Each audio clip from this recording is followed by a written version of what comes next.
Good morning friends. ಇವತ್ತು birthday party of Dishu. ನಾವೆಲ್ಲ ಲೇಟಾಗಿ ಹೋಗಿದ್ವಿ, 1 ಸೆಕೆಂಡ್ ಲೇಟಾಗಿ ಹೋದ್ವಿ, ಫೋಟೋ ಸೆಷನ್ ಮಾಡಿದ್ವಿ. ಮತ್ತು ಯಮ್ಮಿ ಆಗಿರೋ ಪಾನಿಪುರಿ ಸೆಕ್ಷನ್ಗೆ ಹೋದ್ವಿ. ಅಲ್ಲಿ ಚಂದನ, ಅರ್ಪಿತಾ ಅವ್ರ ಮಮ್ಮಿ ಮತ್ತು ರಮ್ಯಾ ರೆಡಿ ಮಾಡ್ತಾಯಿದ್ರು. ಅತ್ತೆ ಮಾವ ಎಲ್ಲರಿಗೂ ಸರ್ವ್ ಮಾಡ್ಕೊಂಡು ಬರ್ತಾಯಿದ್ರು ಯಮ್ಮಿ ಪಾನಿಪುರಿನ. ಆಮೇಲೆ ನಾವು ಹೋಗಿ ಟೇಬಲ್ಗೆ ಕೂತ್ಕೊಂಡ್ವಿ ಏನು ಮಾಡ್ತಾರೆ ಅಂತ ನೋಡೋಕ್ಕೆ.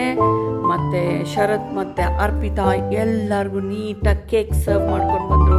ನಾವು ಗಿಫ್ಟ್ ಕೊಟ್ವಿ ದಿಶುಗೆ. ಕೊಟ್ಬಿಟ್ಟು ಬ್ಯಾಟಿಂಗ್ ಮಾಡೋಕ್ಕೆ ರೆಡಿ ಆದ್ವಿ ಚಂದನ ಜೊತೆಗೆ. ಚಂದನ ಹೇಳೋದು, ಯಮ್ಮಿ ಆಗಿದೆ ಆಂಟಿ, ನೋಡಿ ನಾ ಸೆಕೆಂಡ್ ಪ್ಲೇಟ್ ತಿಂತಾ ಇದ್ದೀನಿ ಅಂದರು. ನೆಕ್ಸ್ಟು ಅವಳು ಹೋಗಿ ಜ್ಯೋತಿ ಮೇಡಮ್ ಜೊತೆ ಜಾಯ್ನ್ ಆಗಿಬಿಟ್ರು. ಆಮೇಲೆ ಅವರು ಶುರು ಹಚ್ಕೊಂಡ್ರು ಬ್ಯಾಟಿಂಗ್. ಪಾನಿಪುರಿ ತಿಂದು ಫೋಟೋ ಸೆಷನ್ ಮಾಡಿಕೊಂಡ್ರು ಜ್ಯೋತಿ ಮೇಡಮ್. ನೆಕ್ಸ್ಟು ಇನ್ನೊಂದು ರೌಂಡ್ ಪಾನಿಪುರಿ ತಿನ್ನಿ ಅಂತ ಹೇಳಿ ಅರ್ಪಿತಾ ಅವ್ರ ಅಮ್ಮ ಕರೆದ್ರು. ಅಲ್ಲಿಗೆ ಹೋದ್ವಿ. ರಮ್ಯಾ ಮತ್ತು ಅರ್ಪಿತಾ ಅವ್ರ ಹೇಳಿದ್ರು, ನೋಡಿ ಇಷ್ಟು ಹೆಲ್ದಿ ಆಗಿದೆ, ಕ್ಲೀನಾಗಿ ಮಾಡ್ತಾ ಇದ್ದೀವಿ, ಸರ್ವ್ ಮಾಡ್ತಾ ಇದ್ದೀವಿ ಅಂತ. ಗ್ಯಾಸ್ಟ್ರಿಕ್ ಆಗಲ್ಲ, ಪಾನಿ ಹೆಂಗಿದೆ ನೋಡ್ಕೊಳ್ಳಿ, ಕುಡೀರಿ ಅಂತ ಹೇಳಿ ಚಂದನ ಹೇಳಿದ್ರು. ನೆಕ್ಸ್ಟ್ ಹನಿ ಕೇಕ್ ಸೆಷನ್ ಬಂದ್ವಿ. ಹನಿ ಕೇಕ್ ಕೂಡ ತುಂಬ ಯಮ್ಮಿ ಆಗಿತ್ತು. ತಿನ್ನಿ ಇನ್ನೊಂದು 2-3 ಪ್ಲೇಟ್ ತಿನ್ನಿ ಅಂತ ಆಂಟಿ ಹೇಳ್ತಾ ಇದ್ರು. ಇನ್ನೊಂದು ಆಂಟಿ ನಮಗೆ ಸರ್ವ್ ಮಾಡ್ತಾಯಿದ್ರು.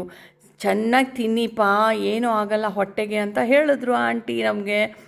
ಆಮೇಲೆ ರಮ್ಯಾ ಅಂತೂ ಸರ್ವ್ ಮಾಡ್ತಾಯಿದ್ರು. ಆಮೇಲೆ ಈ ಆಂಟಿ ಬಂದುಬಿಟ್ಟು ಒಂದು ದೊಡ್ಡ ಪ್ಲೇಟ್ ಪಾನಿಪುರಿ ತಗೊಂಡು ಸರ್ವಿಂಗಿಗೆ ಹೋದರು. ಚಂದನ ರೆಡಿ ಮಾಡಿದ್ರು ಸೆಕೆಂಡ್ ಪ್ಲೇಟ್ ಬ್ಯಾಟಿಂಗಿಗೆ. ಭೂಮಿಕಾ ತಿಂದ್ಬಿಟ್ಲು. ನೆಕ್ಸ್ಟ್ ತಿಂದಿದ ತಕ್ಷಣ ನಾನು ರೆಡಿ ಮಾಡೋಕ್ಕೆ ಕೂತ್ಕೊಂಡೆ. ಪಾನಿಪೂರಿ, ಶೇವು ಎಲ್ಲ ಹಾಕಿ ಒಂದು ಬಾಯಲ್ಲಿ ಇಟ್ಕೊಂಡೆ. ಸಖತ್ತಾಗಿತ್ತಪ್ಪ, ಸೂಪರ್ ಅಂತ ಹೇಳಿಬಿಟ್ಟು thanks aunty for your panipuri ಅಂತ ಹೇಳ್ಬಿಟ್ಟು ಬಂದ್ಬಿಟ್ಟು